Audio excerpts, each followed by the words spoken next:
Hoy veremos el autorrefractómetro con queratómetro 9600.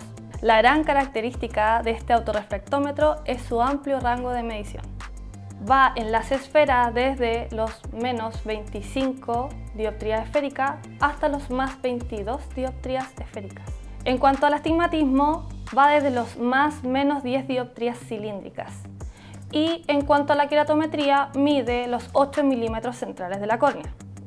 También, la gran característica es que posee un prisma hexagonal para realizar la medición. Para realizar el examen, primero vamos a desbloquear el autorrefractómetro. A través de este joystick podemos subir o bajar el equipo para posicionarnos en el ojo del paciente. También tenemos estos botones que nos permiten mover la mentonera hacia arriba y hacia abajo. En cuanto a la pantalla, también es móvil, se mueve desde los 85 grados hasta los 0. Podemos determinar si el examen, la autorrefractometría con queratometría, se realizará de forma automática o manual presionando el icono.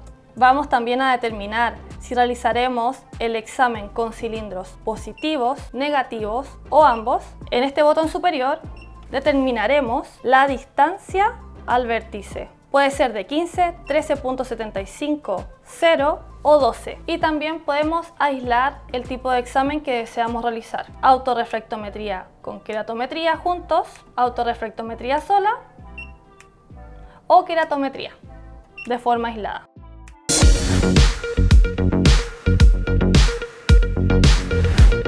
Ahora vamos a realizar el examen a un paciente. Para realizarlo vamos a solicitarle que coloque su mentón en la mentonera y su frente bien apoyada en el apoyafrentes. Desbloqueamos el equipo y posicionamos el equipo en el ojo del paciente. Mirando derecho al frente, parpadee y ahora mantenga abierto mirando derecho al frente. Muy bien. Parpadee, abra, mirando derecho al frente, mantenga. Esta paciente posee una miopía moderada a alta.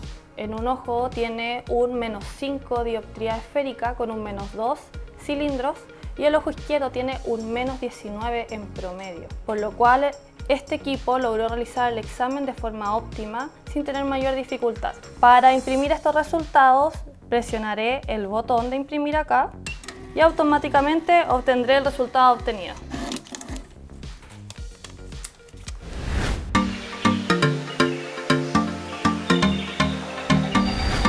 En conclusión, este autorrefractómetro permite medir a pacientes con altas ametropías, miopías altas, hipermetropías altas, astigmatismos también de una mayor magnitud. También tiene un alto grado de confiabilidad por los algoritmos que utiliza. Otra de las características principales es su confiabilidad, ya que utiliza el prisma hexagonal como mecanismo de medición.